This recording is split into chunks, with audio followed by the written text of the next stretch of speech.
The sun dipped low in the sky as it prepared to surrender its golden rays to the night, casting long shadows that danced upon the verdant grass and ancient cobblestone streets.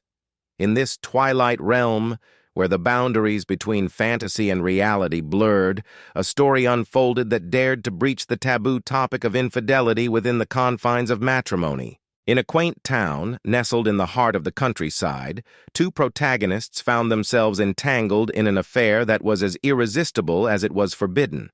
Their names were Eleanor and Edmund, and they would soon discover the allure of the unattainable, the intoxicating rush that came from indulging in the very act they had sworn to abstain from. Eleanor was a woman who wore the mask of propriety with grace and poise.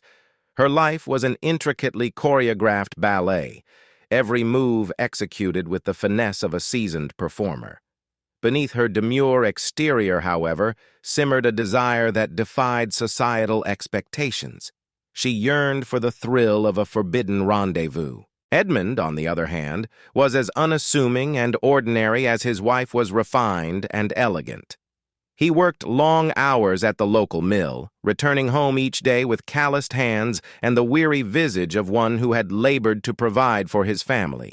Yet beneath this veneer of humility lay a secret longing and insatiable curiosity about what it would be like to taste the forbidden fruit.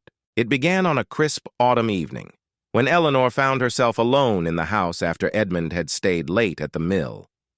Unable to quell her restlessness, she decided to indulge in a bit of self-pleasure, her fingers gliding over the smooth fabric of her favorite satin nightgown as she allowed her thoughts to drift. As her fingers danced, she found herself picturing Edmund's best friend, Charles, a dashing young man with an air of mischief about him. The image of his laughing eyes and wry smile was imprinted in her mind, a constant presence even when he was not physically there. The mere idea of their potential transgression filled her with an excitement she had never before experienced. As the weeks went by, Eleanor could no longer deny the growing attraction between herself and Charles.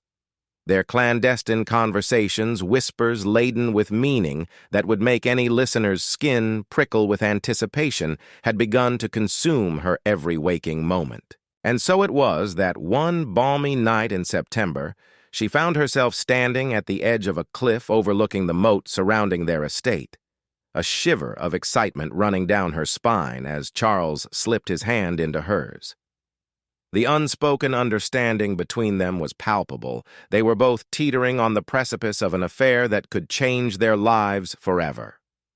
It was on a damp and dreary morning in November that Eleanor finally allowed herself to be seduced by Charles' masterful touch. His fingers danced over her skin with the practiced skill of one who knew his way around the most delicate of curves, coaxing forth emotions she had never before dared to acknowledge. As their bodies entwined, the boundaries between pleasure and pain blurred, much like the twilight realm in which they found themselves ensnared. The illicit nature of their liaison only served to intensify the sensation coursing through Eleanor's veins, making her wanton and want more. As winter descended upon the town, its grip on the lives of its inhabitants tightening like a vice, Eleanor and Charles found themselves grappling with the consequences of their forbidden love. They were plagued by guilt and consumed by fear, but still, they could not resist the allure of the unattainable. Edmund, too, was wrestling with his own demons. The seed of doubt had taken root within him, the notion that perhaps there was more to life than the monotonous routine of marriage and work taking hold. It was as if he, too, had been ensnared by the siren song of infidelity. As the icy grip of winter continued to envelop them, Eleanor and Edmund found themselves on a collision course with destiny. No longer able to ignore the weight of their unspoken desires, they could no longer deny the chasm that yawned between what they had and what they wanted. Their once steady hands began to shake as they grappled with the enormity of their actions, the knowledge that their souls were inextricably bound together by the very act they had sworn to avoid. The allure of the unattainable had become too powerful to resist, threatening to tear asunder everything they held dear. As spring began to unfurl its tender tendrils across the land and the first blooms of the season heralded new beginnings, Eleanor and Edmund found themselves at a crossroads. They stood on the precipice of a decision that would irrevocably alter the course of their lives, a reckoning brought about by the unrelenting allure of the forbidden. The sun shone brighter, the grass grew greener, and the world seemed to breathe a collective sigh of relief as Eleanor and Edmund finally acknowledged the desire they had long suppressed. Together, they embarked on a journey into the unknown, their hearts bound together not just by love but also by the irresistible pull of the unattainable. Epilogue.